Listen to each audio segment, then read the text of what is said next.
Hello, everyone, and welcome. I'm Dani Henderson, and I'm so excited because the beautiful person that you see before you is none other than 𝗤𝘆 Eisenhower. 𝗤𝘆 Eisenhower is the great-granddaughter of a former president of the United States. 𝗤𝘆, welcome. Thank you so much for having me. Great to meet you. Yeah, it's so good to see you. Now, I just want to let people know that we swear and we're real, and we're going to be talking about things on and off planet. And so if you haven't come to the awareness of the fact that there are other peoples from other civilizations, of course there are in our universe, then this may not be the broadcast for you.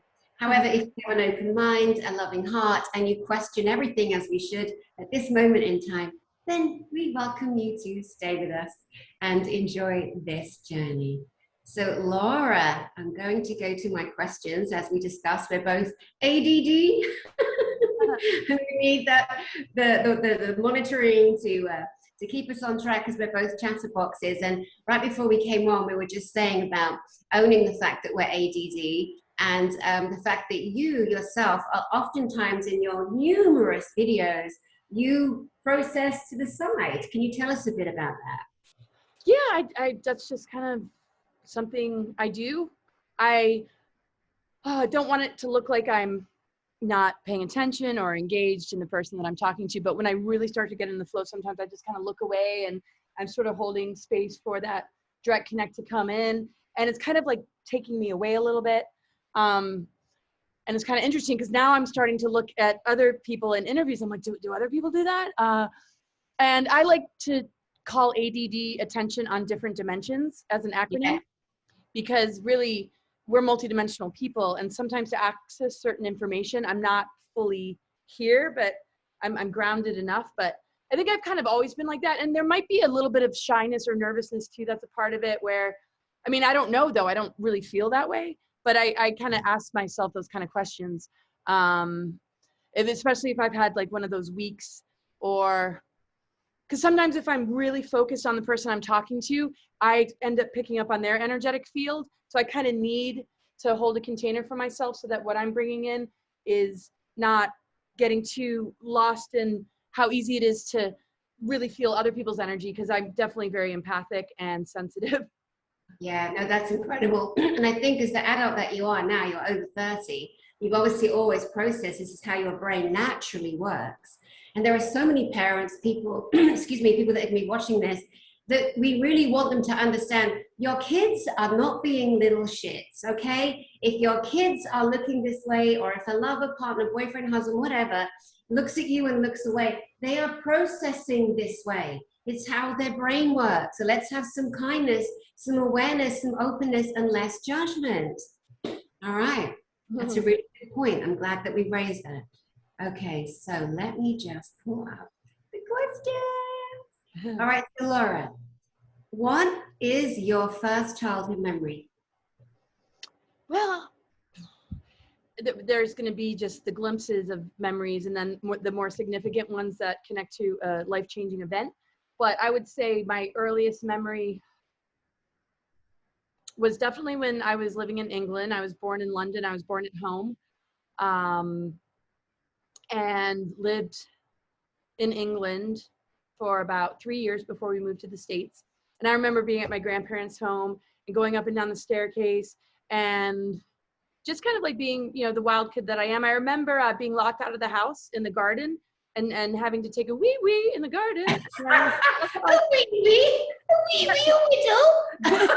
I was like, you know, a little awkward because I was already potty trained, but it was no big deal. But I just remember just kind of like, I'm kind of locked out and everybody's sitting in there having their tea and I'm like, hello. And I was outside with the family dog. So that's my earliest memory. As far as significant kind of life-altering memory, well, we moved to the States, and just, you know, the house we moved into, lots of strong memories with our neighbors. And I remember making a slide out of wood and sliding down it, and I had like 100 splinters in my bum. I'll never forget that. I was like, whoops. So yeah.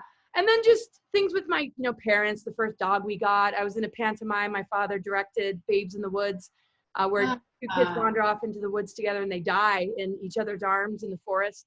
And that was really impactful because I did that with my sister. So yeah, I'll leave it at that, or I could keep going. Ah, that's beautiful. So you're a London girl. London girl, born and bred for the first 3 years. That's amazing. Wow. Yeah, and I visited off and on over the years quite a bit. And then I moved back when I was 12. And it's been a while since I've been there, and I miss it so much. Wow. Well, as you know, it's bloody cold there. You can't rely on the weather year in, year out, day in, day out. Even, you know, it's even been known to hailstorm in August. Like, hello, very unpredictable weather, but an amazing country. And we're obviously also from there. All right. So again, this is called Growing Up Eisenhower. I want to know, and I know everybody else wants to know, when did you understand that your great-grandfather was the former president of the United States? And how did that impact your life and school? Great question. I probably have only been asked this question twice. You being the second person. So it was a process.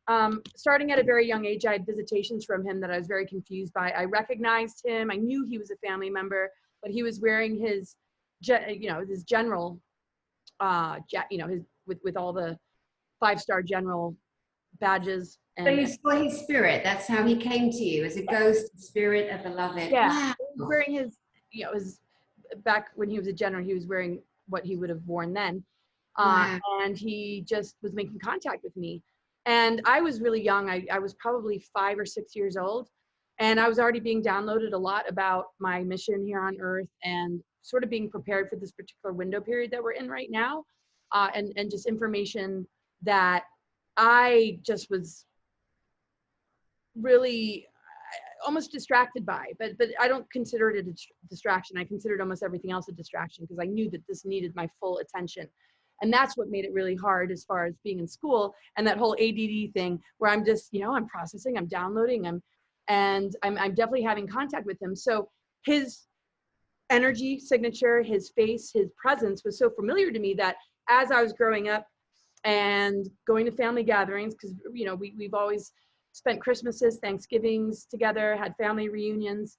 My mom and father got a divorce when I was 4, but I mean, that's beside the point because my mom's side of the family is the Eisenhower family. So we have just, always been close. So when you're a kid and they're not going to just sit you down and just tell you everything, you're looking around, you're looking at the bookshelf, you're looking at books.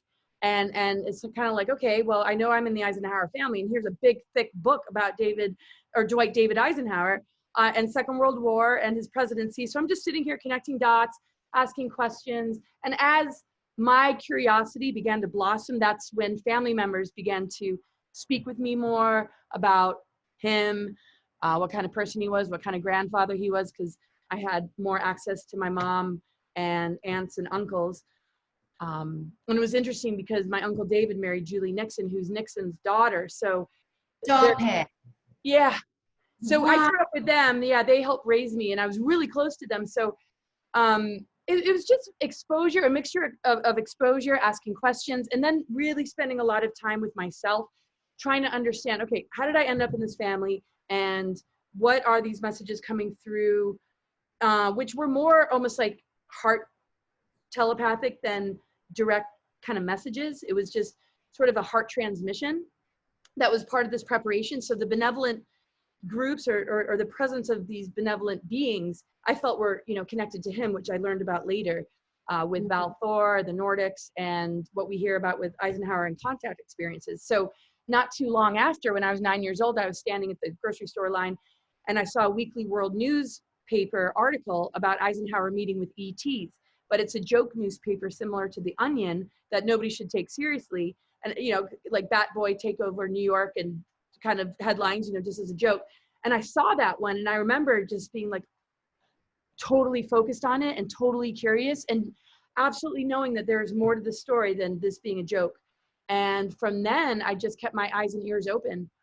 But yeah, it was more the family gatherings. I remember looking at family albums and seeing pictures of him and my grandfather, his son, visiting camps, death camps. And so when people say that stuff didn't happen, it's like, especially meeting families and having this particular, family, particularly him, just put so much attention on this and survivors of this and having a big mission to help to take this down.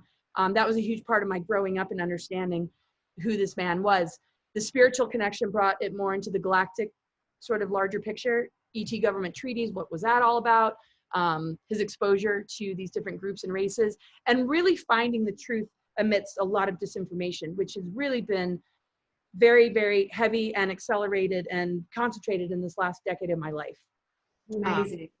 Amazing. So just to go back briefly to the Nixons. So as people that look at the history of America, because obviously there are many other countries around the world that focus on their kind of, you know, country's history. Not everybody knows the full history of America, nor should they, because they don't live there.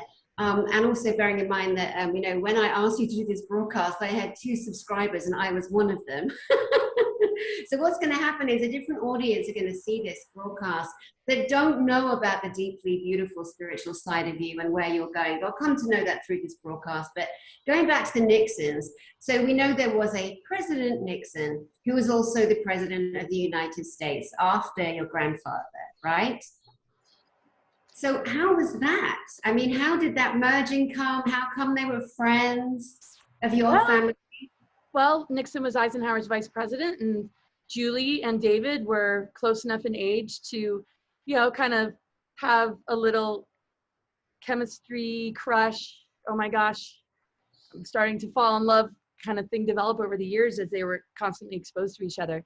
And there's so many photographs and awesome pictures. And I love David and Julie. They're incredible. Julie Nixon is one of my favorite women. And I remember at our grandfather, my grandfather, Eisenhower's son, John S.D. Eisenhower, when he transitioned and we went to West Point for his funeral, we were all sitting around the table, David, Julie, Ann, Mary, my mom, you know, the whole family, cousins, sisters, and we're all going around kind of sharing stories and just memories of our time with John, Dwight's son, my grandfather. And him and I were very close. So it was, when it was my turn, I really got to go in depth, and I was surprised. They like clapped and they were just like, whoa, you know. I told them about just feeling close to Eisenhower's spirit as a child and how much he's helped me. And I didn't go, you know, too deep, but not to get off point with your question, but I guess, yes, what I was going to say is when it came to Julie's turn, she said, this is what John and I had in common. We are both children of a president, right? Nixon's her father, John's father was Dwight. And she was just like, I wouldn't wish it on anyone. I wouldn't wish it on anyone. People think this is like maybe glamorous or some sort of thing. And I think there is a bit of that in some presidential bloodlines, or sort of like what we see with the royal family, knowing though that this is one of the toughest positions to be in. But the infiltration of the office of presidency and the 3-letter organizations that are connected to the grooming factor, and how the cabal, Illuminati, deep state stuff is very much pulling the strings on a lot of, you know, leaders.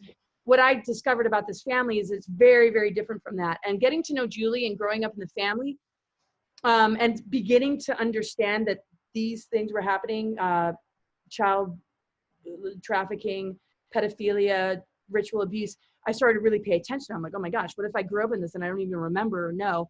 And it's all come up very clean. And when I look at my memories with Julie and David, they were some of the best memories. And she's just like full of love and just the most positive, sweet, wonderful, kind, beautiful person. I mean, I was blown away. And David was so much fun. He was David Monster. He would chase us around.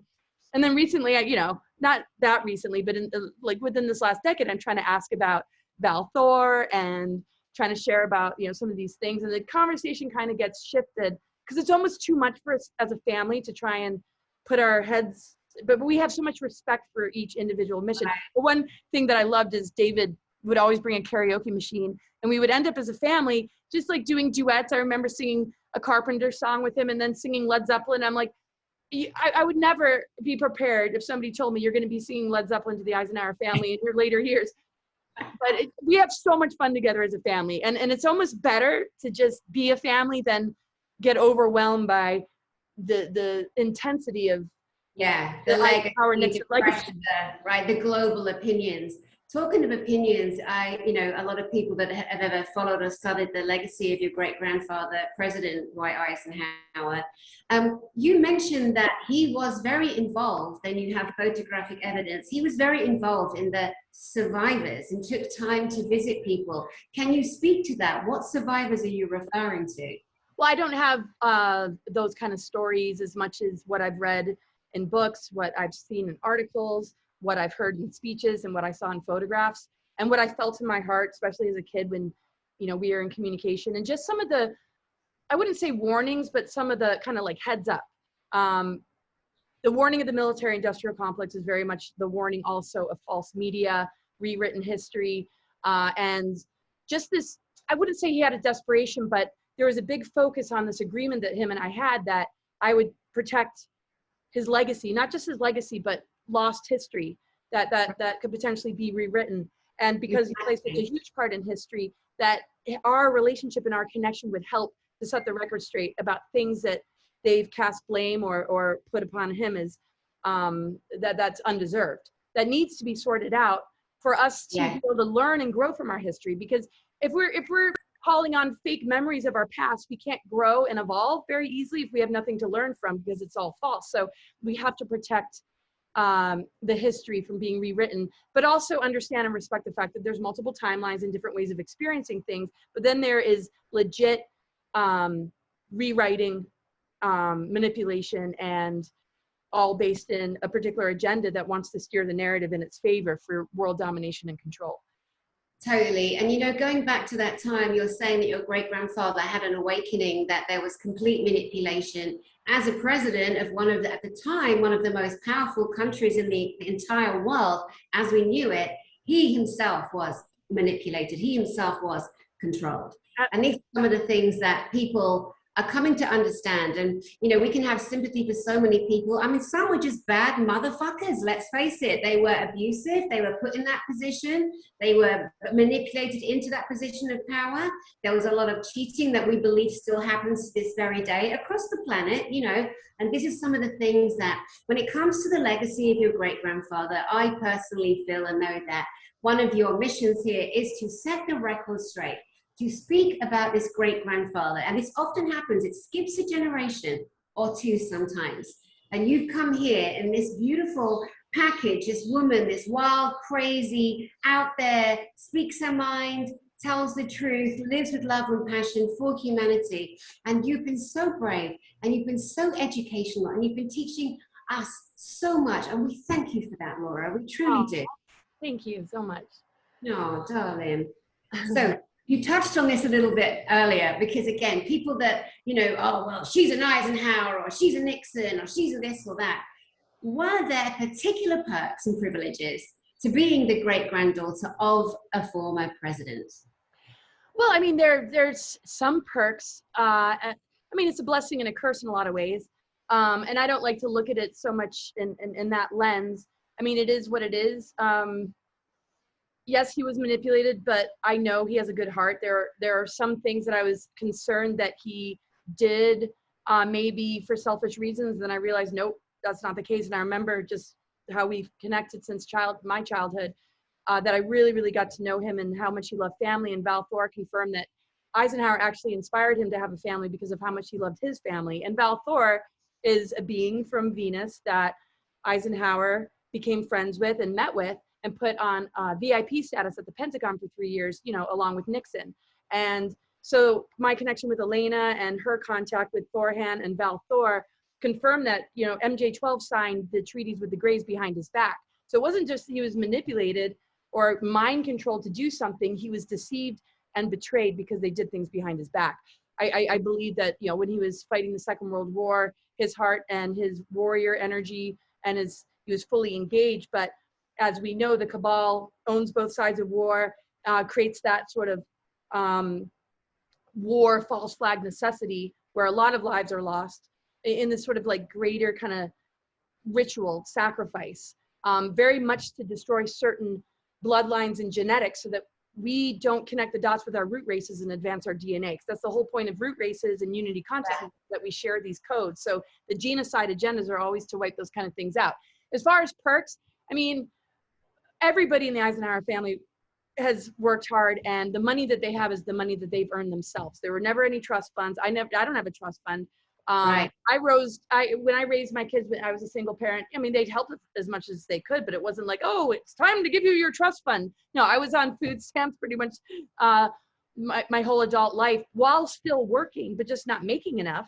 I lived out of vehicles, and people are like, oh, well, you must have gotten ostracized. They must have, and I'm like, no, I don't expect a handout, and I'm strong and I want to figure it out. But yes, if I'm in an emergency situation and my kids are in danger, yeah, I'm going to be like, oh, can you help me out here? And yes, they were always there in that, you know, kind of way. And the same with my mom when she was a single parent. We lived in a very, very, when my parents first got divorced, it was my father who had, you know, he was doing well in his occupation. He was a British barrister, educated at Oxford University, very intelligent man, speaks 7 languages, born in Egypt, very interesting man. And I won't go too much into him, but he provided a good life for us. My mom was very young, they got a divorce, and that's their business, of course. But when we moved to the States, it was a relatively nice house in a nice neighborhood. But when they split up, it wasn't like there was some castle or mansion for us to go to. We lived in the slums of Rochester and went to thrift stores. And literally me and my sister would walk to school. And I remember all the convenience stores had bars on the window and graffiti everywhere. And it was, we weren't there for very long, but my mom worked her butt off. All the money she has is money she made. I've worked my butt off. And when we go to family gatherings, we all share stories. It's like, you know, Uncle David, he's a professor, he's a teacher. They're all mostly authors too. So everything that I've noticed about family members is based in their own hard work, passion, and personal calling. Not any trust fund. And there's no judgment on people that have trust funds. That's awesome.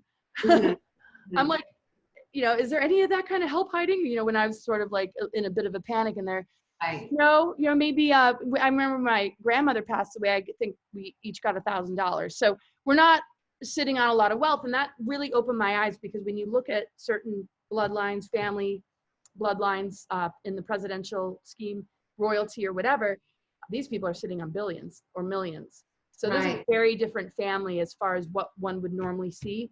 And to experience this firsthand, because if I wasn't in this family and I were to just kind of look at it as an observer, I might think, okay, yeah, they're probably all taken care of. That's not a terrible thing, but that's what we think. And it's so beautiful. Thank you so much for bringing us into that actual real-time world, that actual real-time life, because people out there are always like, oh, it's okay for him, it's okay for her, you know, they're a wealthy family. And it's so smart, such small thinking. It really is such small thinking. It is so it's amazing. People wouldn't even believe it.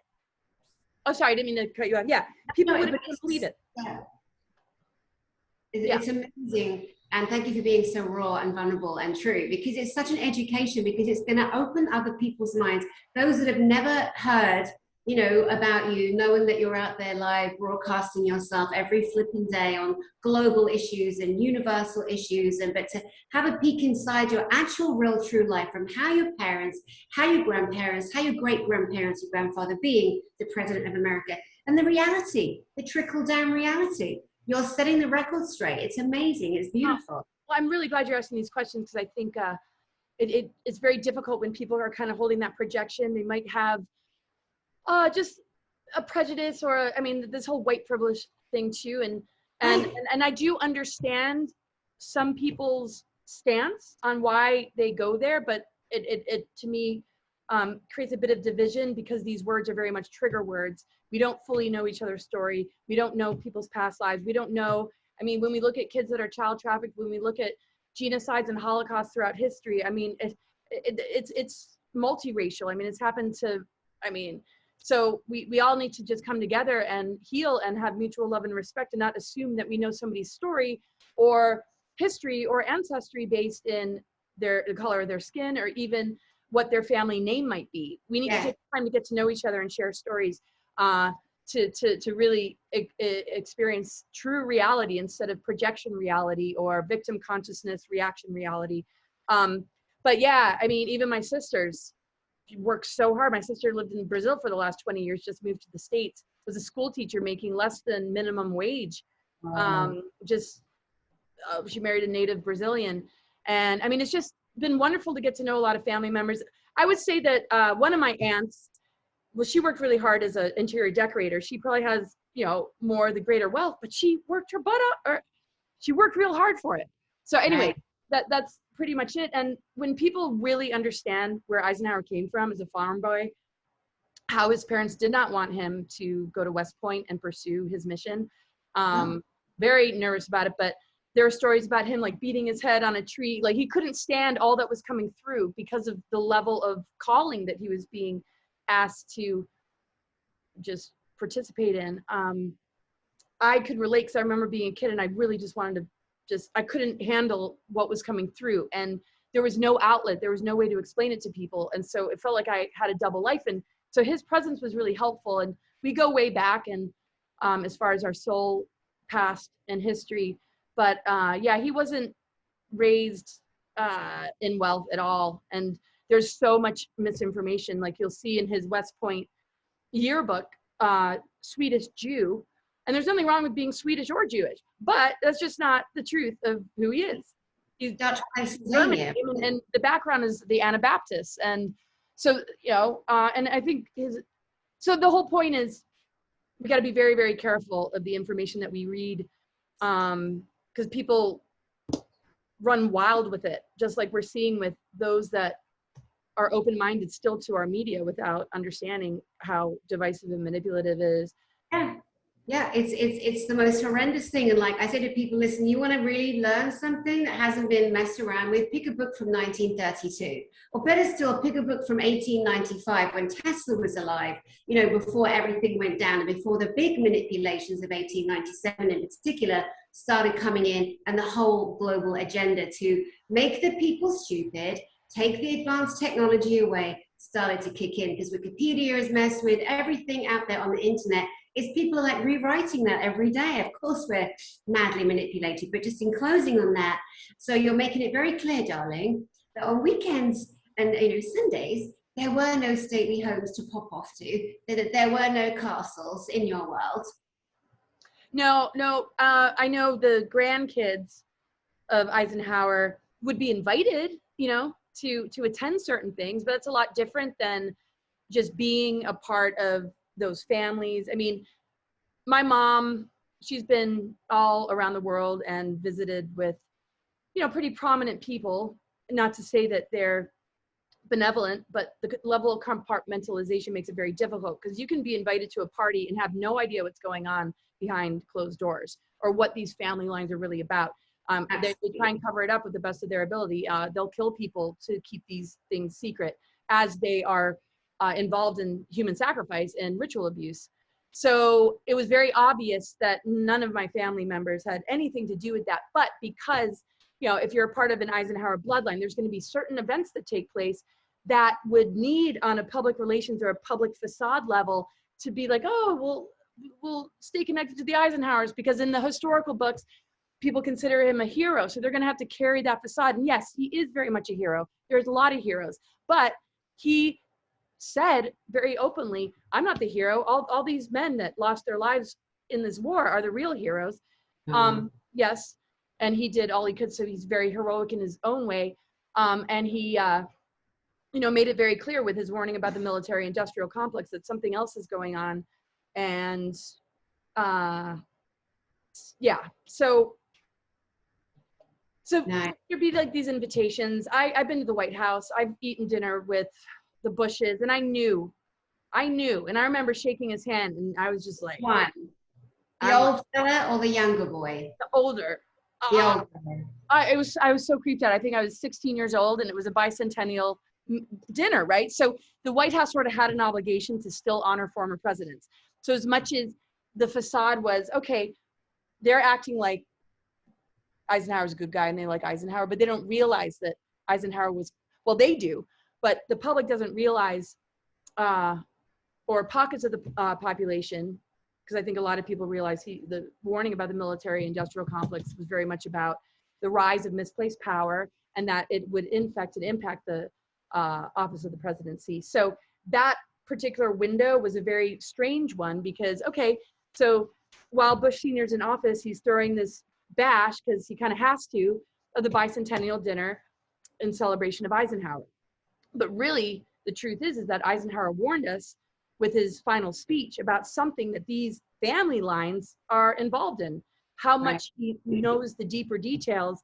Well, people like us are here to figure that out. And I know he knows now, and he was given a lot more information maybe towards the end of the presidency or afterwards, that he was warning us about these very people. So I remember going to that party, and it wasn't like, it was just at the White House, and we had round tables, and Bush and Barber were right behind me.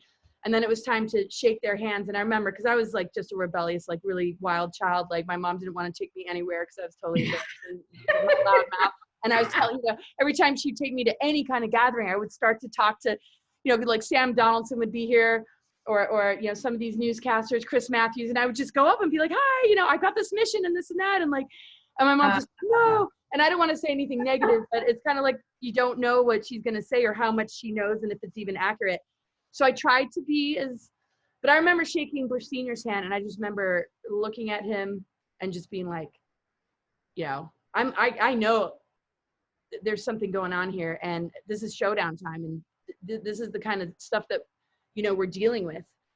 One of the things that I'm really grateful for is I was able to see through the facades. I might not fully understand quite what I was seeing, but I could see it.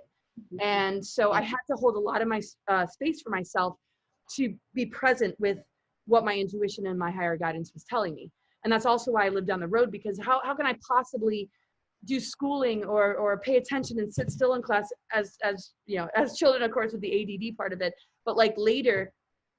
So I set up enough opportunities for myself to get the space I needed to really process through and begin to really, really see this game being played, the greatest deceptions that are in front of us.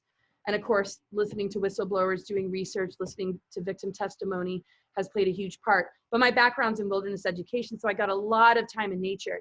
And it really helped me to kind of cleanse and overcome going to high school in the DC area. Because as much as I was born in England, you know, we moved around and ended up in DC, where my mom ended up running Eisenhower Institution, started writing books, started to get really involved with Russia, married a Russian physicist who was a science advisor to Gorbachev. And just, I remember flying off to Russia at 16 and paparazzi everywhere because he's a science advisor to Gorbachev. Susan's the granddaughter of Eisenhower. So there was political cartoons where my mom had a little angel wing with an American flag and Roald had a Russian flag. And Gorbachev cheered them on saying, this represents the end of the Cold War, is that you two came together. Wow. If I could do a good Russian accent, I would. And so I remember just sitting there, you know, watching all this, just like, what the hell is going on? How did I end up here? That is fascinating. How amazing as well to have like two global powers come together. Yeah, there's so much, you know, when the Russians were perceived to be potentially truthfully the very first country to actually put a physical body into space, their Sputnik, and then the Americans shit themselves because they're like, fuck, we need to be the first, because there's massive egos across the world, unfortunately, and there always have been. And so the Americans are like doing deals with the Germans, with the Nazis, you know, the Third Reich, whatever, because they had brilliant, and some, of course, the most insanely evil beings that ever lived, walked, or breathed on this beautiful planet of ours.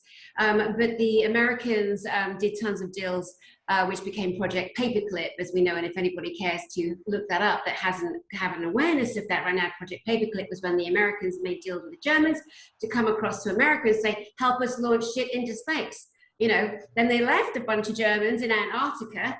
And another thing about that, you know, Antarctica, it makes me laugh because everyone's like, oh, it's so cold there. It's so freezing cold. And then, you know, there's this massive global warming, but no one's talking about the heat under Antarctica or the volcanoes that naturally erupt, the creating a heat, creating an Antarctic situation where there's, you know, the temperature under there is 72 degrees. It's perfectly livable. It's been livable for a long, long time. But these are things that people don't seem to either have even an inkling of, an awareness of, or access to information. You know, so doing a broadcast like this, Laura, is beautiful, just to drop little droplets for those that don't have any idea, you know? So your grandfather, your great-grandfather, what stories did you hear about him? Like, what was he like as a family member? Did he have any quirks? Did he smoke? Did he have a song he loved? Was there a book he read? Like, what were the things you heard about him?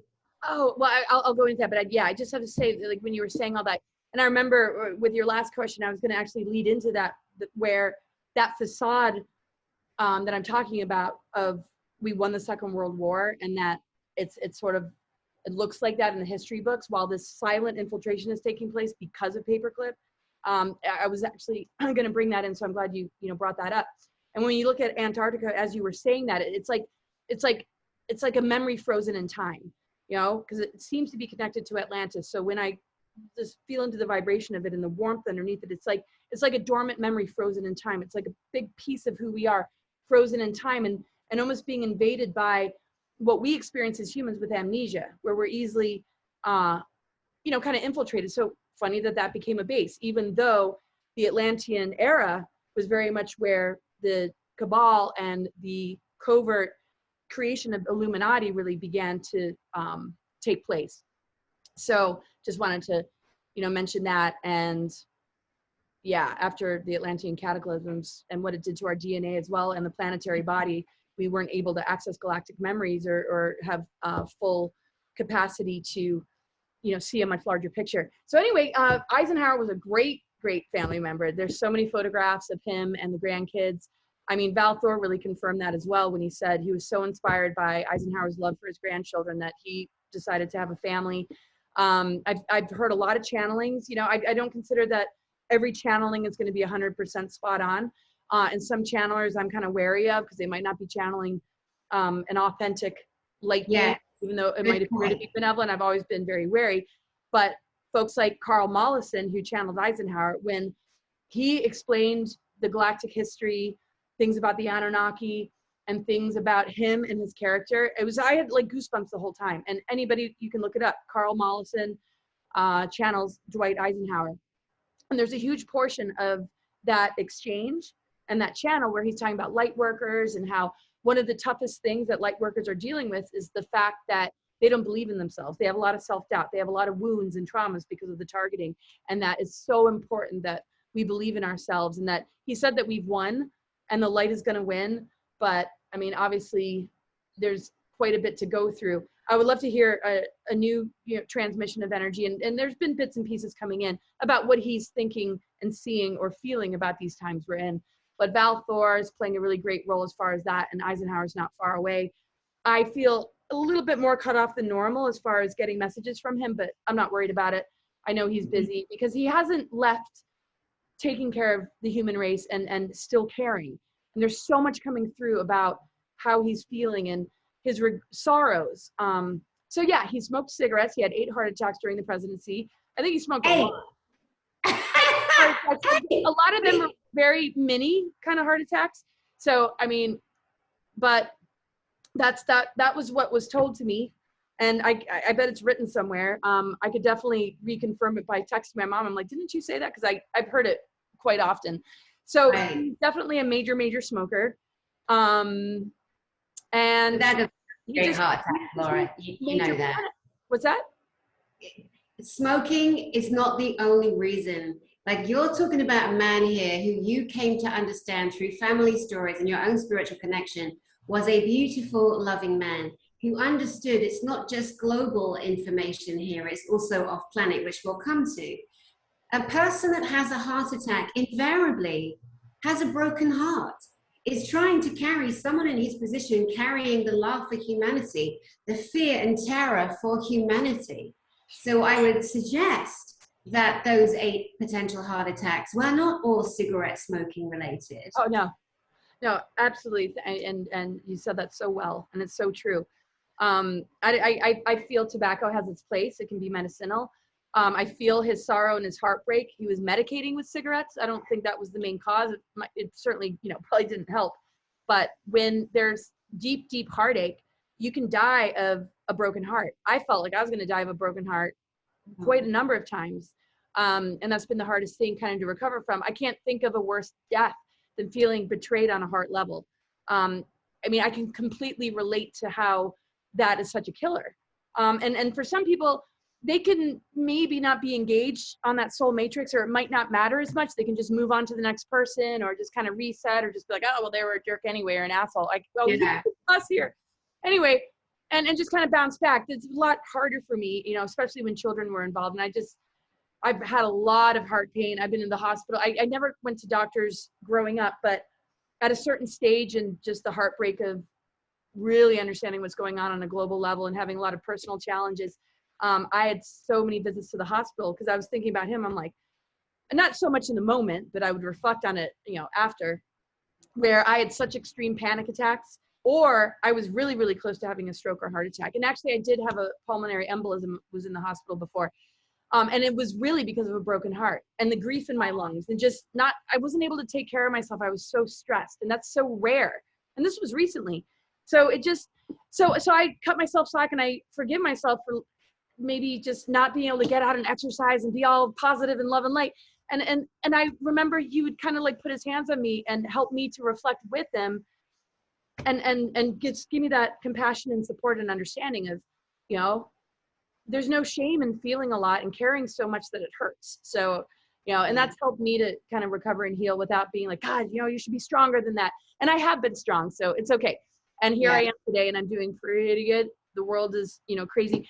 As far as music and other people, I'm not, those are such good questions, and I would, you know, definitely like to know, but he was such a family man. And I remember going to 𝗬𝗏𝗏 farm when 𝗵𝗏𝗏 was on her deathbed. I never got to meet him except for in spirit form.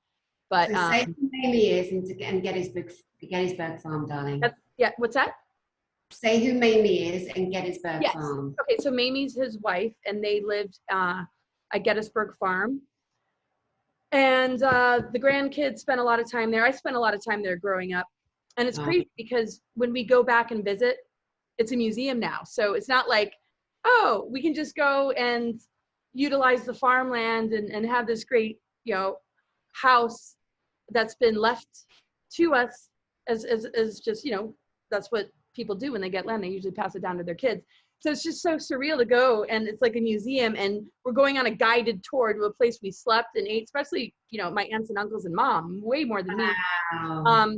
To just, it's just like you're behind this gate with plexiglass, and you're literally looking at the bed you slept in with your sister, and the porch you used to hang out in. And I remember, and just like looking at the bedroom, and then flashing back to holding 𝗵𝗏𝗏's hand, Eisenhower's wife, First Lady, holding her hand while she was on her deathbed at the age of 4. And it was just so surreal. And I've been back there quite a number of times, and the Secret Servicemen, the little museum they have, and those that still are alive that worked closely with him, the stories that they would tell, are just the feeling of like heart, family. It's like the Secret Servicemen that were still there. Well, actually, before it was a museum, when we visited, they were the coolest. They had little nicknames for us. I think it was like, gosh, I should remember. It was like pumpkin pie. It was just something cute. and we were just total buddies with the security, with the Secret Servicemen. So it was very different for my mom growing up, because she had Secret Servicemen that would follow her to school and like watch out for her, because at that time her grandfather was in office. None of that took place in our childhood. We never had that kind of security or protection. Yeah. But I do remember those early years before the 𝗬𝗏𝗏𝗏 farm became a museum, that we would bond with them. And then after it became a museum, seeing some of the people that remember them, and some had passed on, they spoke, you know, so highly of him and his level of fairness and respect and love for his family. He was a great artist. He had a lot of interesting Native American art. So there's a lot of his artwork around, some really incredible pieces of, you know, like there's this one of a Native American, which was very well done. So I would say that's one big thing, is he loved to do art. And my mom has a lot of his original pieces at the house. And I just know he has this incredible love for humanity. And that is really kind of what brought in the connection with the benevolent ETs, is that they noticed this about somebody that wanted to take down this level of tyranny that was spreading like a cancer. Right. And even in the Law of One, they mention it. What's that? I know you mentioned the Law of One, which is a book for people that don't know. It's a set of rules, and it's something that a lot of people get into. But I'm loving that you're sharing that your wife's great-grandfather, he was President of the United States, created artwork of our indigenous brothers and sisters, the Native American, Indian people. You know, again, they're called the Indians in case someone doesn't know, because Columbus was looking for India and he stumbled into America that he didn't discover because America wasn't actually lost. It already existed. You know, it always makes me laugh that. And I think, you know, where did America get its name? Most people don't know. Well, in the days when people were going around the world, the cartographers mapping land masses, you know, 𝗵𝗂𝗶𝗆 was an Italian cartographer, and America is named after him. You know, so America gets its name after a cool Italian guy, Italiano, you know? It's just like, there's so many elements of history that people don't even think about, and that's okay. But, you know, it's like telling your story, Laura, and giving all these different layers and levels of it. This is the kind of interview that wake people up on a massive level, because we're not going too out there yet. We're just about to, but we're talking about human heart to heart, human legacy, family love, somebody who had a position of such inordinate power that his legacy lives on through you. And part of your life mission is to put the record straight and clear up all the lies and bullshit that have been written about your great-grandfather, told about your great-grandfather. And it always reminds me of all these bloody presidents and prime ministers on the planet. When I went to Egypt, I was in Luxor for a while, always obsessed with Egypt, always drawn there. Long story short, as I got to understand all these different temples and how they were built, and that each pharaoh, or king, but each pharaoh that came to an amazing temple that, let's say, Queen Hatshepsut, who was the only female pharaoh, who is buried in the Valley of the Kings. Now, I would have loved to have met that woman, I'm telling you, because she's so fascinating. But as an example, when a pharaoh created their own temple or took over the remnants of the pharaoh's temple before, because they were always trying to build bigger, build better, like really bring it, you know, the new pharaoh would do everything in their power to delete anything about the pharaoh before them. They would chip off, and I mean, the Romans, you know, screwed up a lot of the art. They come and chop their noses off and hack the noses off, and obviously Christianity was trying to force itself. Honestly, when will the Christians learn? The Romans, Catholics, like, get out of here. You know, we've got these beautiful earth indigenous vibrations and feelings that as humans we all respond to. Stop trying to make everybody do what you want them to do. It's so dull and so boring. But getting back to the Egyptians, the deletion of any former historical information was massive. And I'll never forget, and I'm not going to get into politics or say I like this person or not. It's not about me. It's about you and your grandfather and sharing a story. But I remember when a certain president came into power, let's say in the last 16 years, and I was watching this bloke sit in the White House in the Oval Office, signing all these executive orders. And I remember looking at this thinking, that man is deleting every single policy that the president before him or her, you haven't had any females yet in the White House, shame, you know, good women anyway, running the country. And it's like, that's what they're doing. It's like the same bullshit of humanity, the ego that drives man, woman in a position of power. Like, let's just change everything. And like, honestly, it is like watching 4-year-olds fight over paint, you know, Play-Doh, or we as humans are so tired of the tyrannical, egotistical bollocks that pervades on our planet. It's like, enough already. I know. But, you know, I do feel that, you know, like you and I, for example, on the same page of being like, the people in power are getting a spanking and they need one. And it's time for them to step down, sit down, shut up and listen to humanity, because you work for us. Hello, right? Every governing body, every power, without exception, you work for us, for humanity. Your job that we pay you to do, get on and do it, or sit down, shut up, and let humanity evolve in the way it's going to. I'm going to get off my soapbox, darling, because that was so awesome. And that's exactly, I mean, and we're right there in the most critical time right now. And I mean, this very much connects to a lot of the competing agendas of different off-planet groups, how that also connects to subterranean civilizations that are underground. And just the service to self, service to others sort of split between what makes species fundamentally different, not just based on appearance, but based on soul orientation, or soulless non-orientation with pretty much anything, but a almost addiction or merging with AI to such a degree that that person is not in possession of themselves, and the reptilian draconian reptilian agenda has been able to masterfully split a person through trauma-based mind control to such a degree that their genetic makeup that the reptilians hybridized is able to allow that physical vessel to hold a reptilian shape-shifting form, to like literally compromise the whole of humanity under the guise that it's about our safety and protection. And I don't know how anybody is falling for this. I mean, because it's so obvious. There would be no fast food place if this was about our public health. There would be no cigarettes to buy. And the fact that our skies have been sprayed, and that's been largely ignored, that was the first warning on a major obvious way that a lot of people ignored. Knowing that there's fluoride in our water. You know, what is Monsanto? What are GMOs? You know, and weather weapons. It's like, there's so many people that had such a blind eye to that, and 9/11 and other false flags, that oh my God, it's hard to feel sorry for them at this point, because how many warnings does a person need? How many obvious in your face stuff? And I do have compassion for the ones that are super loving and are just feeling compromised, or they just didn't do enough research about certain aspects of this or this particular part of where we are in the agenda.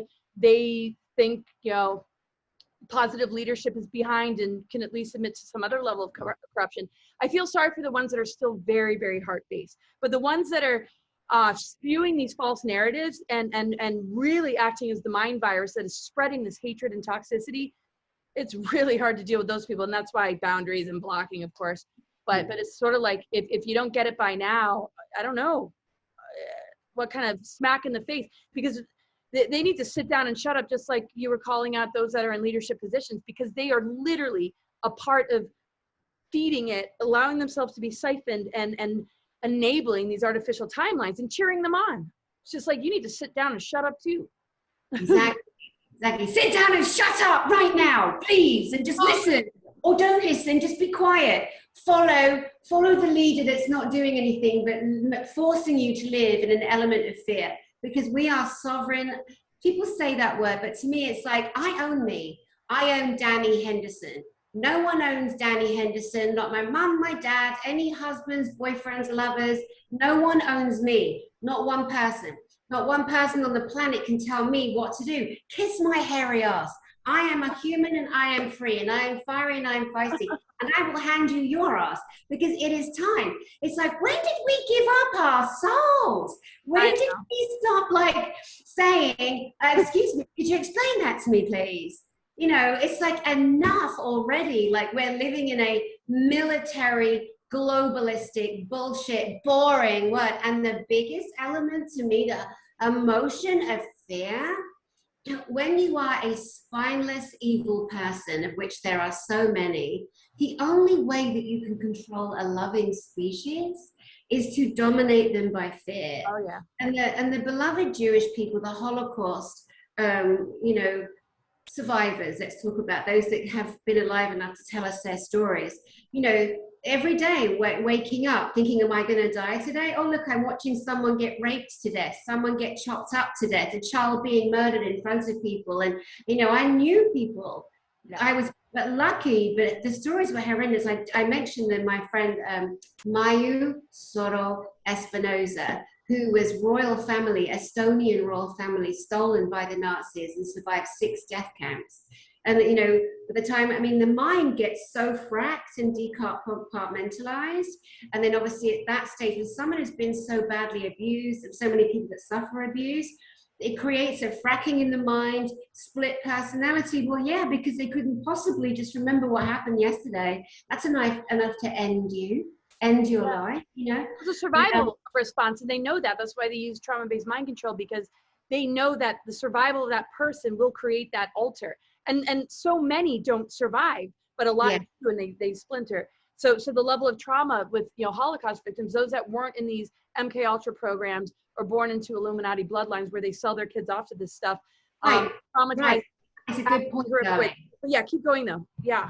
You know what? Because I mean, really, I know we're going off into other areas that we're both very passionate about, and I'm wondering whether we should wrap up with your beautiful grandfather so we can retain some purity around him and his legacy, because I want to talk about valiant thought also coming into the presidency. And then if you're happy, we could stop this and then start another one. Because you mentioned 9/11. I mean, I'm really happy to go there, and we could do two separate entities if you would like. Sure, we could do part one, you're talking about like part one, part two? Yes, definitely. Yeah, we could definitely do part 2 week, maybe later this week. I don't know. I have to do a test thing. But I still got enough time to just keep going. So we'll just, we'll be here for hours, darling. I know we could, absolutely. We're both ADD. We're going to be here for like 6 hours. It's going to happen. Yeah, I could totally talk to you all day and night and week and just keep going. I know. There's so many, you know, dimensions to all this, and absolutely, just real quick, and I know you want to shift gears, but the horrificness, it is mind-blowing. The amount of stories that I've heard, the amount of documentaries I've seen, it's so unbelievable. And one of the ones that really touched my heart was 𝗏𝘂𝗶𝗆, who had the diary similar to Anne Frank. I don't know if you've heard of her. I would recommend that people watch the documentary about 𝗏𝘏𝗶𝗆, who left a diary, who was in the ghettos that they had in Poland when the invasion happened through a false flag event, like they still do. And anyway, she was just a young girl, and she wrote everything down before she was taken to Auschwitz, and her whole family perished. They found her diary. Her half sister found her diary, and I don't want to get into the gruesome details of, you know, what the end was, but it's so horrific. And when we look at the prisoners of war that are happening right here in the United States because of these different events, like, you know, the Capitol, the January 6th event at the Capitol, what they are doing and how they're torturing these people that were peacefully protesting, that were just there, or maybe got inside and the police let them inside. We're already dealing with that. We're dealing with parents being separated from their kids and taken to COVID detention camps, and then things are happening across the world. And so knowing this level of history and not being a Holocaust denier, I think we haven't gotten the full story and full picture, but when, like you were saying with the pharaohs, when they try and wipe that piece of history away, nobody is seeing the signs anymore. Future generations aren't able to read the signs except for in their intuition. But the masking and all these different tactics make a person so disconnected from their intuition, they can't even navigate this anymore. And we're dealing with a very, very similar deal where it's not about race or religion like they taught us to think. It's about control, tyranny, and finding whatever is the latest narrative that will hook people in enough to cause people to turn on their friends and family out of belief systems and narratives that are absolute bogus. Exactly. For me, what I look at, what I think, you know, like you, having studied history, his story my entire life, and always questioned everything, is that we are, I believe, like the Germans, the Holocaust is horrific, horrendous, terrible travesty to humanity that occurred. That happened, and that was like model one in terms of from, let's say, from 1900. Right? From 1900 on, and we're in 1941, 42, 43, World War II. Then what we're looking at is the Germans rolled out a plan to genocide a people, because Hitler had this thing about blue-eyed blondes, and he was a complete crazy person on many levels, and, you know, he was going to get points from the superiors that owned and ran him by genociding and by putting in new plans to harm and hurt the beautiful Jewish people. So for me, I'm like, I've been saying for over a year and a half now, we're in a global Holocaust. And it's a horrible thing to say. When I heard myself saying it, I felt a physical punch, like a physical wounding. I'm like, Dani, how could you even say that out loud? We are in a global Holocaust. Absolutely. And your grandfather, sorry to interrupt you, darling. No, I don't want to interrupt him. Yeah. Your great-grandfather was someone who tried to warn humanity about this event.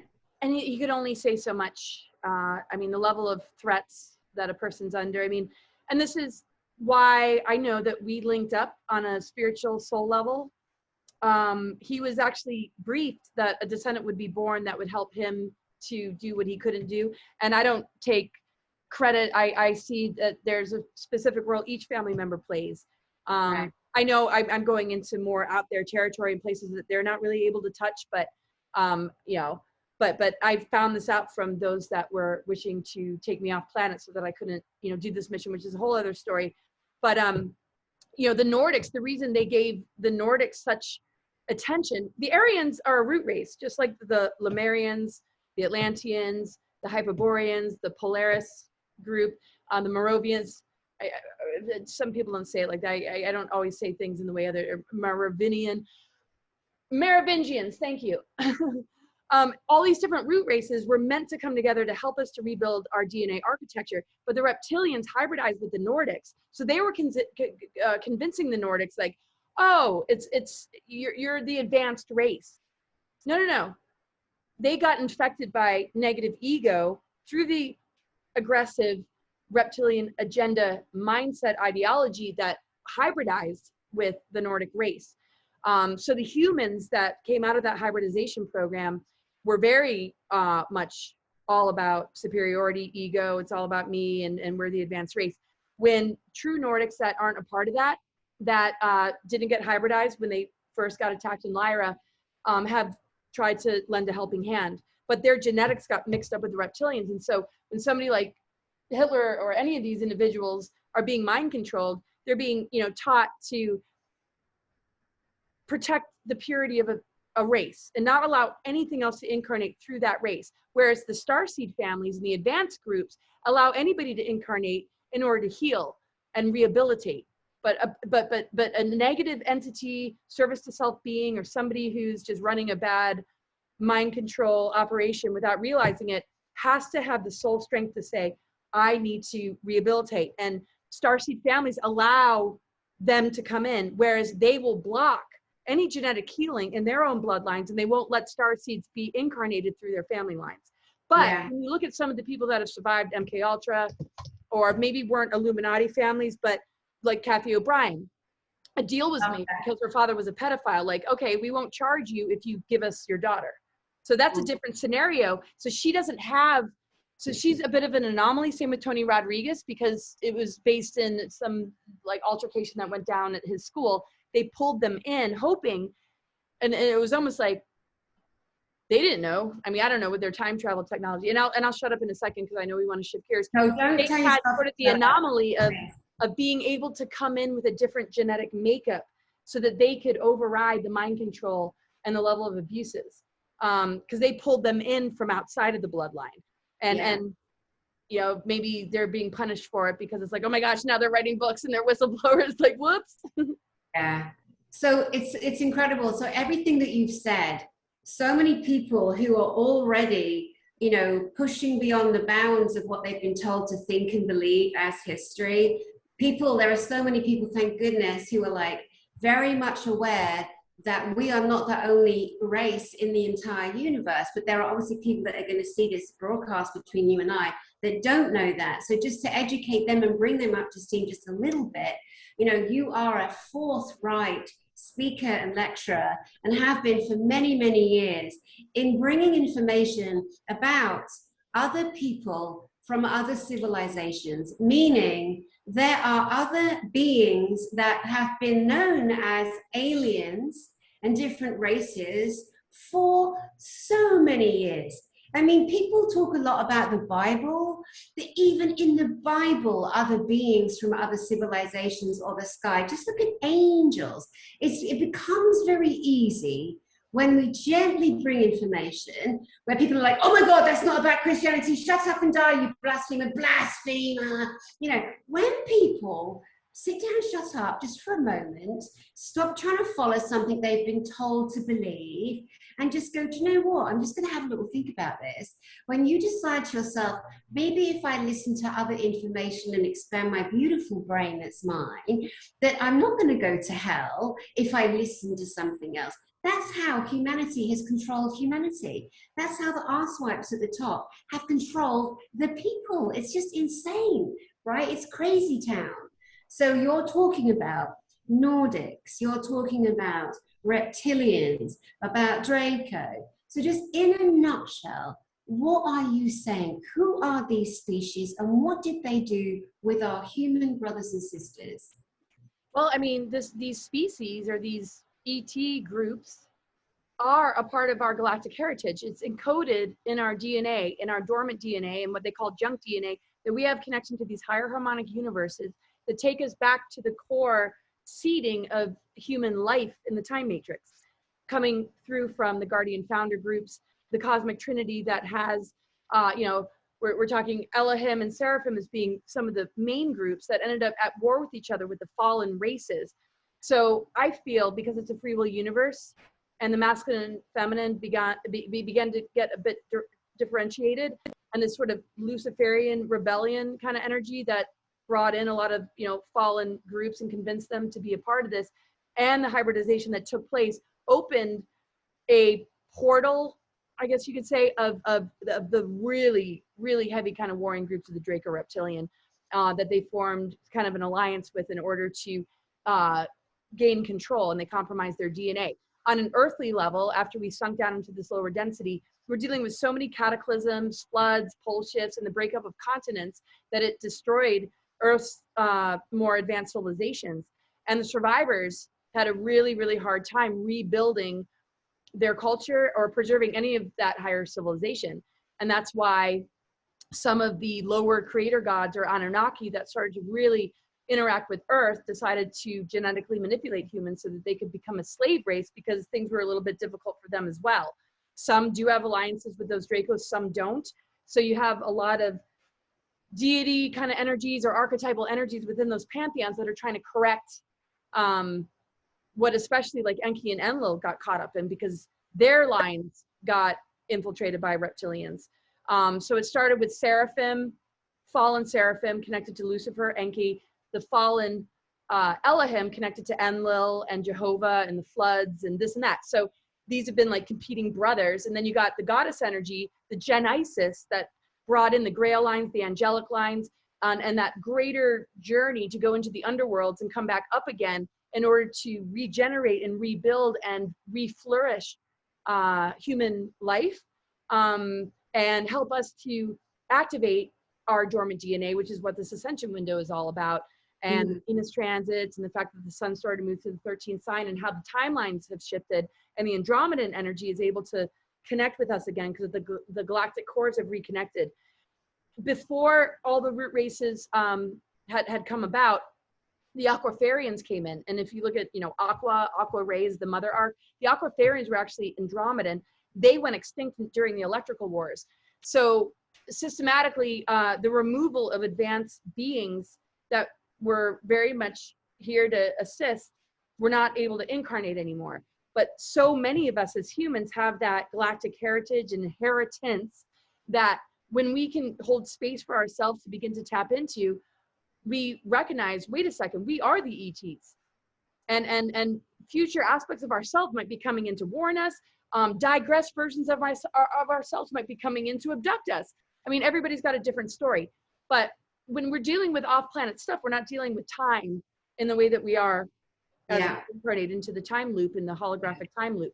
So I feel like these are, the extraterrestrials are aspects of ourselves that are helping us to rebuild our DNA architecture. And we might have more of an affinity to certain parts of it all, right? But eventually, at the end of the day, we're helping each other rebuild our DNA architecture to be whole again, and recognize that all these different star systems, all these different species, you know, we are a part of. Our organs connect to the planets. Our energetic body connects to the ley lines and planetary grid network. Our DNA does as well. Our galactic chakras and our chakra system connects to the multidimensional cosmos. So there's been a lot of compartmentalization in our chakra system, to the point where there are dominant traits that people carry that keep us from the rest of the picture. So you'll find some people are floating in their higher chakras and they don't know how to ground, they don't know how to deal, they don't know how to take care of themselves in the physical plane. Then you got some people that are super grounded and they're just like able to just like function as a human, wake up at 6 a.m. and just be like, woohoo. So sometimes those people come together to help fill in those places that would be too much for us to bring in at this stage in the game. But ultimately, we're helping each other to become whole again. and we'll recognize, oh my gosh, all of it is a part of us.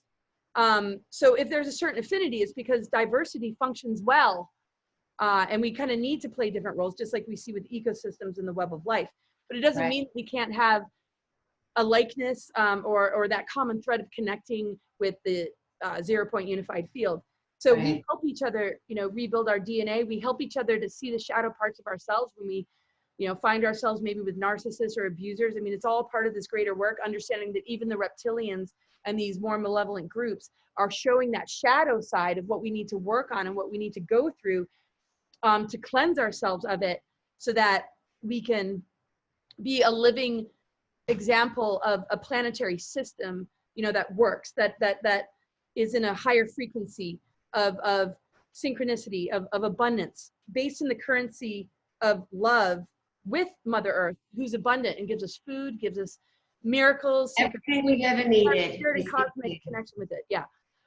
Sorry, I'm rambling. Again, Laura, I got to smack your hand. Stop apologizing, okay? Because what you are gifting us is a legacy, a lifetime of your own humanistic essence being on the planet. And another reason why you're ADD, right? Because your brain is working so fast. So it's literally like if somebody hasn't ever had an education on other people from other civilizations and how a lot of these different civilizations work and come together, some of the actual historical galactic truths that happen, because this is a beautiful planet. I mean, look at her. She's absolutely beyond. And the creatures, I mean, look at the ocean creatures and the animals. I mean, they're just as wild and unique and crazy, like awesome as what we see with aliens. Like why is it so hard for people to wrap their head around a multidimensional or exactly. or cosmos might not have other life? We go into the ocean and it's teeming with life. So how could our universe not be? Right, exactly. I mean, it's just such small thinking. And then again, if anyone of any religion and you go, they go, oh, we can't believe in a, you know, in a person, people that you can't see. Well, what about Jesus? You can't see him. What about God? You can't see him, her, that, it, creator, source, whatever. It's like we just got to raise up our own ability to give ourselves permission to go, do you know what? I'm going to have a little thinky about this, a little thinky dink.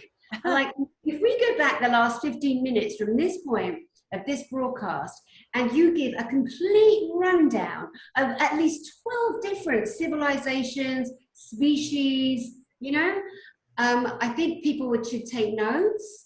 And then don't Google it.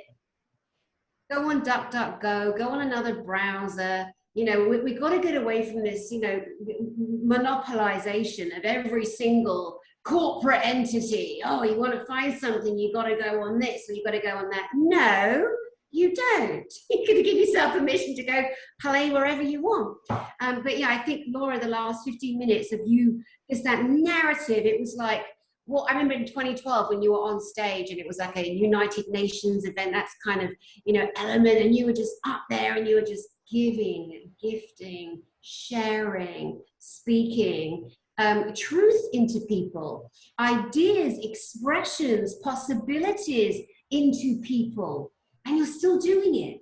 And it's amazing. And we thank you for it, darling. We do. I want to bring it back to your beautiful great-grandfather, who I know is part of the mission that you have on this planet while you're here. And I think that we might want to just touch on, you mentioned 𝗟𝘂𝗆 a few times.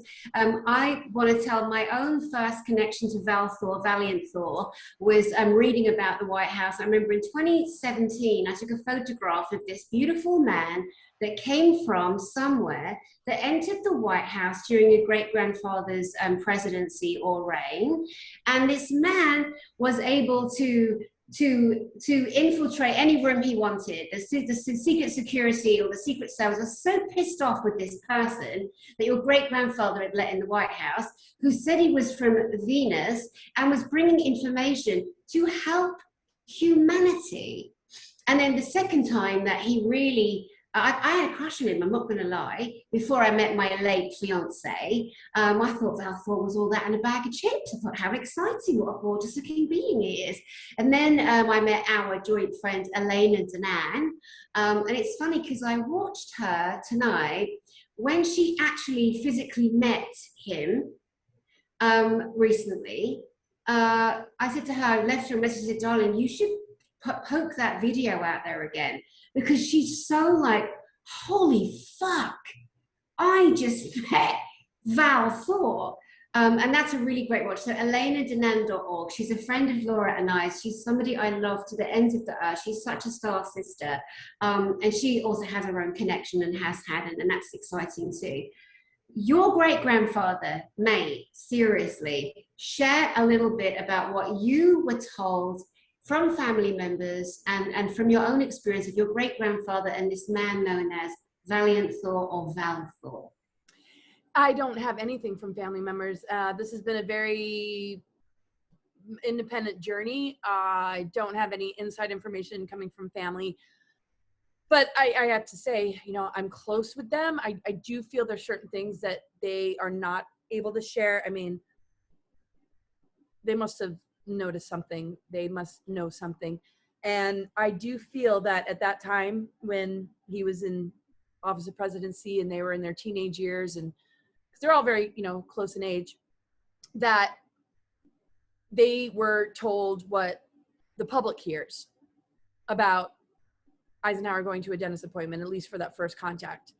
So, okay, well, if the public's being told that he went to a dentist appointment in Palm Springs, there's probably going to be a cover-up connected to the Greys, unless there's a group of individuals that only want to focus on that and forget about this larger picture of what happened in that initial encounter with the Nordics. And were the Nordics easily trustworthy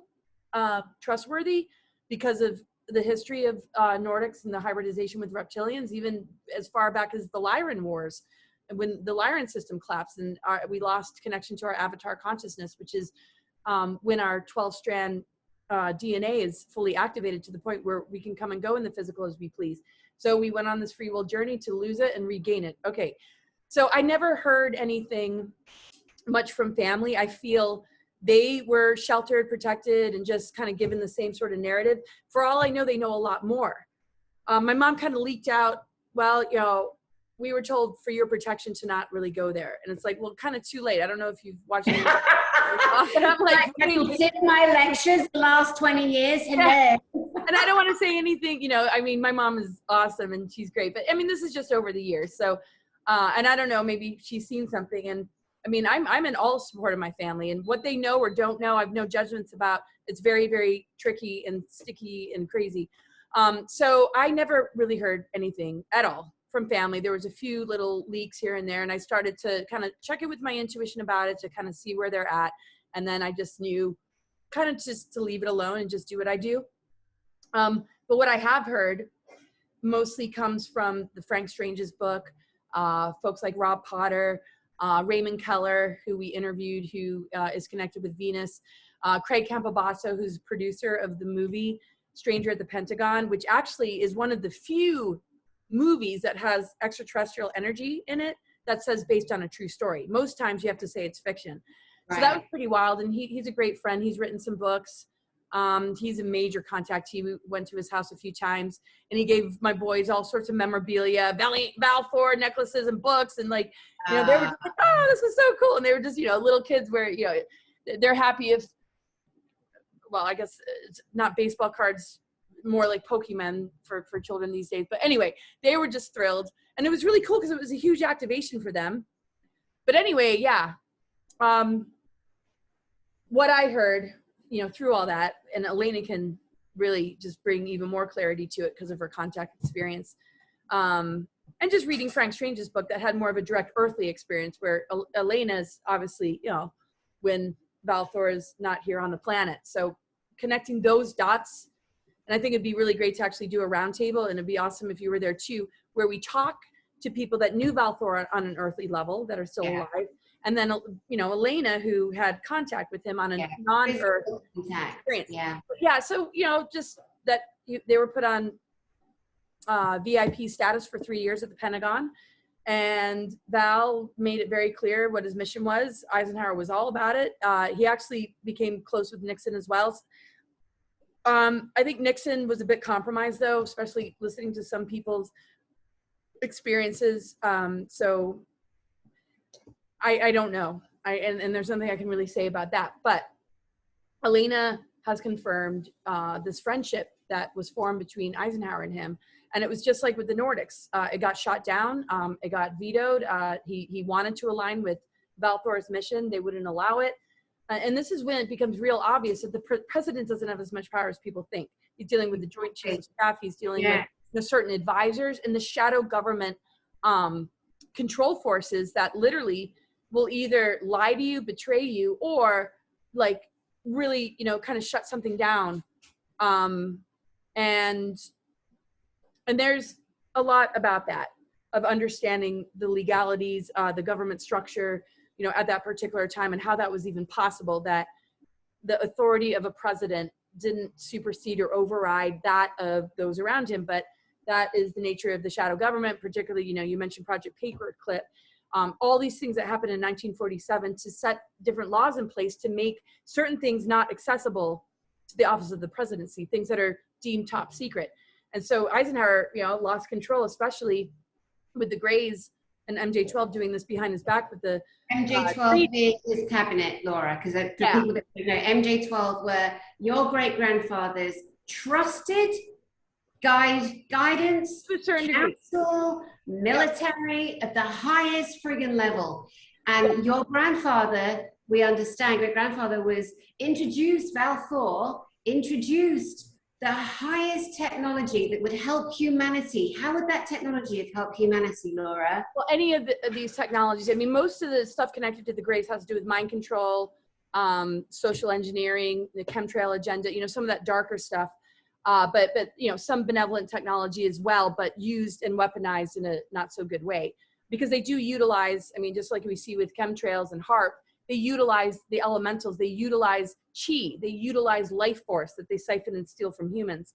And so it's all geared towards that, because they're not connected to source anymore. They decided to be the controllers and keep us in prison so that we could be their food source. So the technologies of, you know, 𝗏𝗏𝗏𝗏 and the beings from Venus and that level of disclosure, and even with the Nordics, you know, would have been really great. But yeah, these you know, different laws put in place really happened and began before he stepped into the office of presidency, because Truman was part of the original seeding of MJ-12, and it got more and more infiltrated because of Paperclip. And because the names were whitewashed and nobody knew that these were, you know, scientists and military doctor, you know, whatever, ones that were involved in these death camps to do experimentations, were then becoming the new MJ-12. And it completely was almost like it's something that I don't think Eisenhower could process or really like truly believe. And then he might have had that sort of fake ally that was just, you know, encouraging him to think. And then, okay, to make a long story short, he realized that, which is why he gave the warning, and he wanted to invade Area 51 and put an end to this, and then realized, I don't have any access. So when 𝗏𝗏𝗏𝗏 came around and the beings from Venus, even though he was able to put them on VIP status for 3 years, as they were trying to strategize how to make this work, and it had to be approved because the government structure was such that, all right, well, you know, as we, I mean, I don't know why an executive order couldn't be signed. I'm not quite sure. I don't know if things changed in the governmental structure, but I do know, based on Elena's contacts, what 𝗟𝘂𝗍𝗏𝗏 has said, and others, like the names I mentioned in the books, that he was completely shut down. And 𝗏 and him remained friends. For many, I hear they're still, you know, kind of in alliance and working together. But 𝗏 said, we're not going to give up. Like Elena's next book is, we will never give up on you, or we will always be here. I can't remember the name. I should. Yeah, she says that 𝗏𝗏𝗏𝗏 said to her, we will never let you down. Yes, we'll never let you down. So we have never let you down. Yes. And so that's kind of what happened when it wasn't able to be a more public disclosure, which he wanted to do from the get-go with the Nordics. But I mean, I think also the deliberation or the time that it took to really kind of understand if their mission was legit, and the Nordics did warn that the Greys were going to come, they almost, like, I think, distracted. I don't know, but I know we're talking about 𝗏. So anyway, what I heard was 𝗏 determined that he was still going to be present, And what I heard, and I got to ask Elena, because we haven't talked about this part of it, is that they put a bunch of motherships all over the planet that have sort of an invisible cloaking, like Lake Mead. People will go to Lake Mead and they'll notice an energetic field of like a craft, like we see cloud ships, right? So it's very similar. I don't know how close to the water it is or how high up it is. I mean, I gotta like go there. I can't believe I haven't been there yet, because I travel a lot and do a lot of road trips. But supposedly, the original craft was Victor 1, but that there are other motherships parked all over the planet that you can't see that is connected to 𝗵𝗲𝗏 and his team. So maybe I should just leave it at that. But from what I've come to understand is the original Nordics that were coming from a pure place of being Nordic are connected to the Galactic Federation of Worlds, similar to 𝗵𝗲𝗏, and that this was kind of like, there's a strong connection there. Yeah. It's a lot to wrap one's head around, and that's why it's been so amazing to get to know her. It set the record straight about a lot, and it's obvious this woman has the highest integrity and is very just in her soul and truth. 𝗦𝘂𝗯𝘀𝗰𝗿.org, Elena Danan, and her book, she wrote this book, A Gift from the Stars, and in it she has illustrated over 120 other people from other civilizations. I was going to say, I got to do the forward to her next book. So I'm really, oh my God, she told me about that. She was in tears. Like, that's one of the other things I absolutely love about our sister is her complete humbleness. Like, she can't even believe the attention she gets. She can't believe that the level of interest in her, because she's just this sweet little, in so many ways, 5-year-old. But like I always say about our other friend, 𝗟𝘂𝗿𝗆, like, don't mess with her. Don't mess with Elena, because she will also hand you your ass, because she is a warrior too. I want to loop back around to my understanding and, you know, the kind of support of your great-grandfather. My understanding, and millions of others who've ever heard or read or watched or seen any of the information, intel that came out about him at this time, that he was accused of withholding higher technology that would have helped humanity. There'd be no cancers, there'd be no disease, there'd be no starvation or poverty on the planet.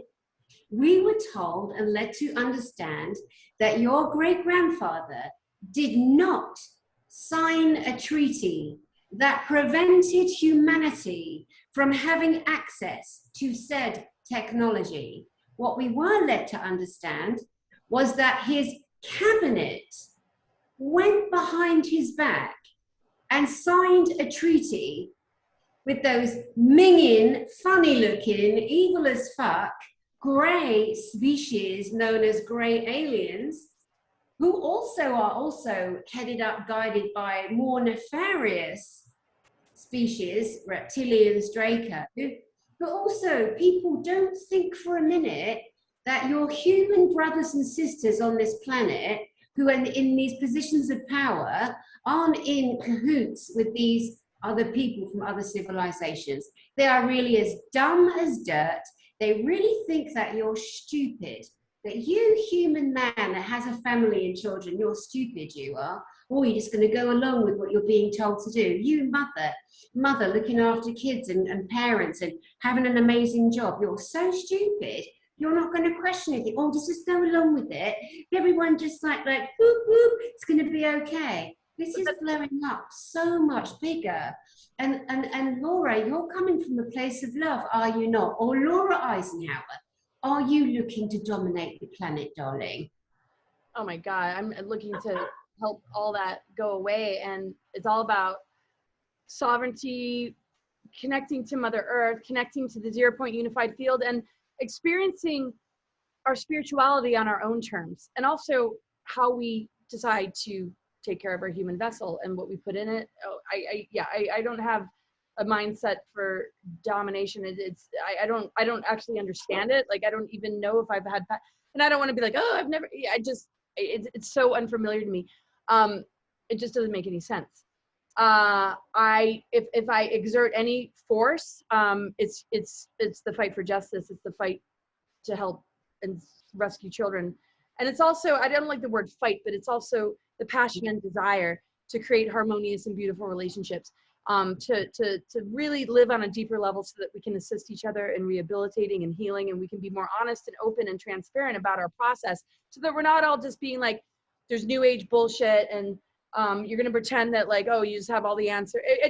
None of that resonates with me. We have to be as real and genuine as possible, or else we're not aligned with the truth frequency. We are feeding these entities that are using us and offering us these options as far as what might make us feel good or make us feel important or make us feel like we're on a spiritual path. That is absolute freaking bullshit. And the thing with the, Greys, the treaty began in 1933.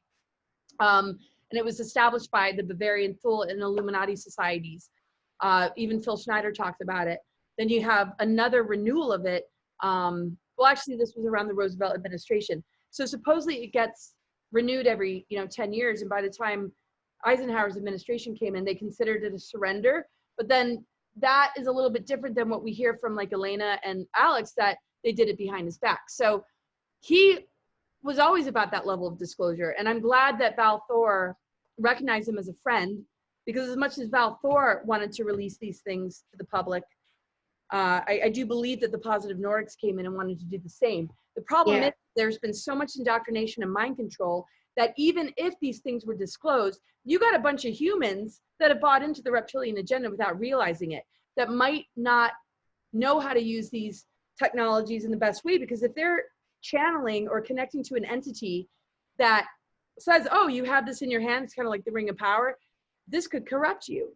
So there has to be sort of a mass awakening to like integrity, responsibility on a spiritual level, to know how to handle these technologies in a way that's not going to be harmful. Because I do feel outside of the Illuminati families and in the worst part of the Kabbalah, that there's a lot of humans that have been infected by this kind of stuff, that are, the same kind of people that, are just going to want to drive that great sports car, hit on a chick, bang her, and leave her the next day. I mean, we're dealing with a human race that has been so compromised that I think there needs to be a great awakening on a massive scale before we're ready for these greater technologies. Or else I do feel they'd be a lot more accessible, but it still doesn't make it okay because of the people that are suffering that should have access. So I do feel that if a person trusts themselves and can begin to create that connection, that they will be given and shown these things, but it's not going to be just given out to humanity just yet. I think full disclosure is necessary, but to me, full disclosure is reminding people, you need to step it up. Stop being fucking pricks. Yeah, totally. So let's finish with, the legacy of your grandfather, your great-grandfather, Dwight Eisenhower, President Dwight Eisenhower, who did leave, regardless of what people said, lied, accused him of. He did leave a beautiful legacy on this planet. And, you now, 2 generations on, you have a beautiful heart-to-heart and spiritual connection with him. You've shared with so many of us that your understanding is that part of your legacy and mission is to honor the memory of your great-grandfather and to put things right that others lied about. So if he was sitting next to you right now, what would you say to him? Gosh, just you even saying that. Well, I'd first burst into tears and just hug him. I almost, what would I say to him? I don't know. That the power of the human spirit, we both agree upon, is greater than anything. Love is the highest frequency that can alchemize toxicity, dark weaponry, and everything into gold. This is the whole nature of alchemy. Alchemy is a property of nature. So is miracles. None of this is some anomaly that some have and some don't. We all have the ability to initiate into this divine inheritance. But we need to clear our negative ego, whether it's overly arrogant and exploiting of others, or it's totally insecure, broken, and lost and victim-based consciousness. But I do feel, I don't like when people go, oh, you're being a victim. No, there are victims. Let's help them. Let's not shame them for it. God, while everybody else is fighting about all these other forms of shaming, we need to help these victims. But yes, it's not a destination, neither is fear. So we need to look at these emotional energies or these responses, reactions that mostly are beyond choice. It's because we're traumatized that we can begin to hold hands, and that him and I would talk about rehabilitation, healing centers, the level of disclosure that you're talking about with these advanced technologies that people can find when they're ready and it's accessible.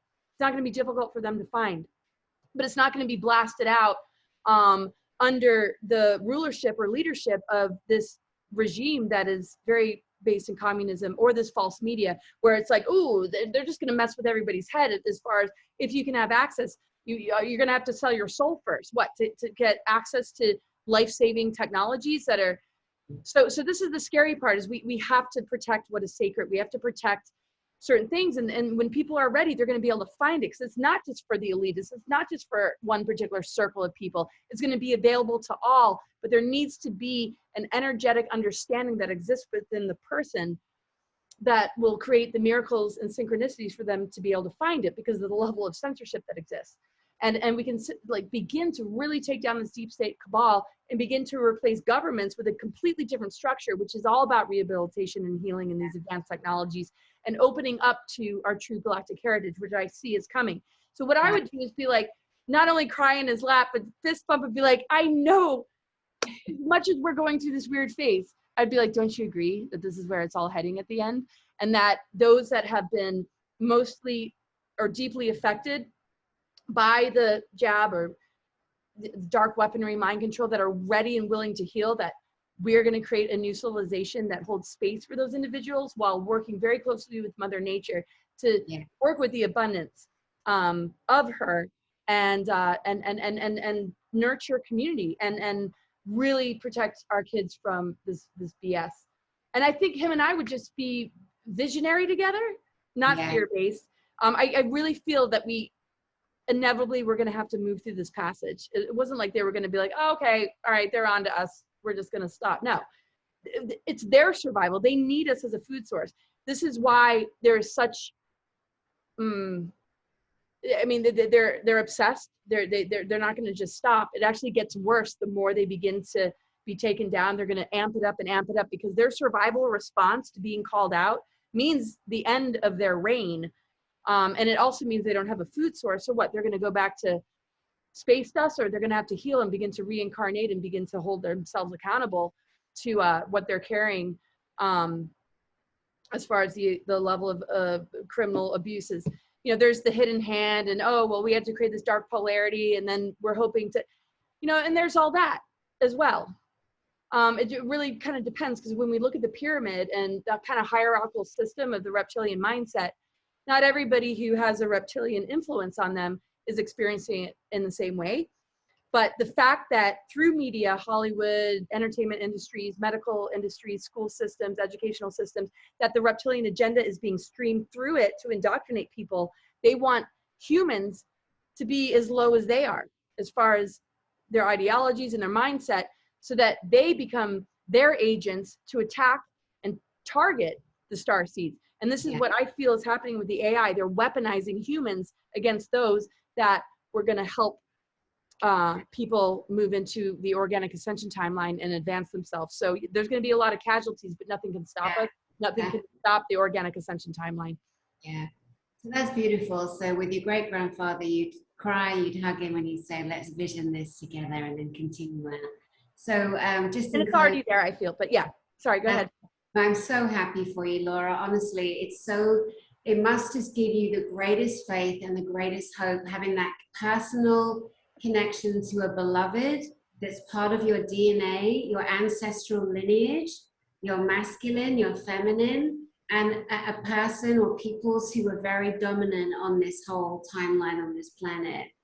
Well, this means that we're a soul family, and you know, I'm glad I have that close connection, but we're a family. I mean, like, I wasn't born to you, you weren't born to me, but you're my freaking sister and your family. And Eisenhower is kind of like that to so many people. It's like it's on such a greater level. It's what the whole concept of soul family to me is that we're a part of this greater team of light, and we're all family and relatives, and we're going to wake up the masses to realize that they're a part of that family too.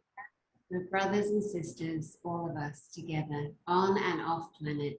And the frequency of love is the one thing I feel that any dark, nefarious human or any dark, nefarious other being or entity does not have the intelligence or the power to take that from us. No. So I think the more that we raise in love and we truly go there and we truly connect to love, that is our power over all any agenda that's been set on this planet. Absolutely. And that's the override frequency. It can't conceive of these higher dimensions. It lost connection on a DNA level. So it damaged the stargates on the planet, but we can repair it. That's why grid workers are here, but we can repair it within ourselves by not allowing these blockages or mind control programs to rule us. And that's why I love, you know, how you claim sovereignty. Nobody owns me.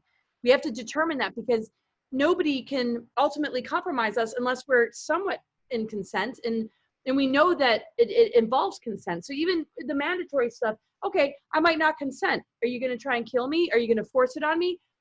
And I disappear and I don't have a physical vessel anymore because of it, because I refuse to give my power away. We're multidimensional. There's no reason to fear death. So we need to really do the inner work, the soul work, so that we can meet and greet the vibration of death with a sense of strength, understanding that death is not an end, it's a transformation. Yeah. And what is there to fear? And they've utilized this ascension window period to stunt the growth of this greater initiation that helps us to thin the veil between life and death and actually emerge from the cocoon of where we've been in these dark cycles of history to be the true butterfly, our true potential. They're literally like talking people out of their greatness and convincing them that they're much lesser than they are. And this indoctrination is thousands of years old.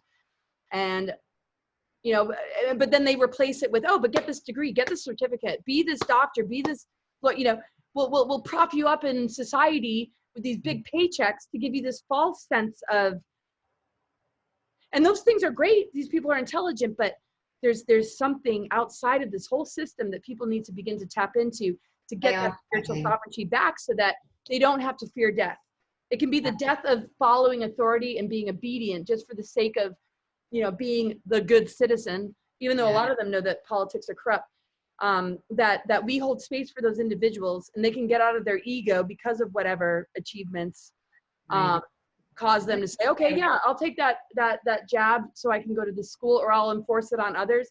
I just really hope that facade, that veil drops in people so that they can take those skills and that education that they got from university and begin to mix it and blend it with this greater awakening process, so that we can begin to look to each other and starve that beast that's using them and victimize them, even though they don't realize it, because their negative ego is masking their ability to see it, if you know what I mean. From the most educated to the most uneducated in terms of academia, which really neither here nor there when it comes to the love that we all possess as humans, because there's no measurement of how a human can love regardless of their academia, as you know, or their life experience, or in terms of their background. That ability to connect to love, to connect to self, to connect to our brothers and our sisters, that energy is going to I feel is going to really help humanity rise. I really dropping the narratives of divide and conquer, whether you're for this or against, I mean, where the blending of these dualities is the integration of polarity that births new life, and it's based in love, mutual love and respect, and just honoring and appreciating people's choices without condemning them or hating them or supporting the persecution of them because of that false wokeness instead of authentic truth. Yeah, totally. Oh, darling, I love you. And I know we've been on for nearly 2 hours, and we've covered so much ground. And I think that we've done your great-grandfather a real beautiful honoring service to bring his story and to bring it to different audiences that have never met you, that have always had these questions about what's it like to be a member of a family of such a global statement of a hierarchical leader, and obviously to highlight some of your work. And so, you know, part 2 next week, you know, we'll go into 9/11, child trafficking, and some of those various entities that exist on our planet that we're very concerned about. And, you know, we're strong women with our own balls that we own, and we're happy to talk about it. I've had so much fun with you. This is one of my favorite interviews of all time, actually. And you asked me some of like questions that nobody really asked me, and I'm grateful that you've held space for me to give people a glimpse of, you know, what it's really kind of been and nice to get kind of personal. And I love everything that you shared, and man, you were cracking me up too. It's just like, you don't fucking take any you're just why would we? You don't either. You know, no. and it's we're finding each other. The ballsy birds on the planet. We're all finding each other. And the ballsy men, you know, we're fucking done. And it's okay to say fuck, fuckity fuck, you know, and it's things like that, like, oh, they swore. Oh, that's a level of unintelligence. No, it's not. It's a level of passion. And I mean, if somebody's saying fuck every other word, I can't even handle that. Woo! Okay, a praying mantis just flew on my keyboard. That's amazing. Yeah, well, not really, because they're actually quite aggressive. They can be aggressive. Right. But anyway, it's a reptilian delight. They bite up the head of their kids, I heard, but on a whole other level. Oh my gosh, praying mantises are pretty wild. Oh my gosh. Another discussion for another time, Angel. All right, darling. Thank you so much. This has been amazing for me too. And I'll see you next week. Hey, sounds good. All Bye, right. everybody. Bye. Thank you so much for having me, Dani. My pleasure, love. Bye, bye, bye. Bye.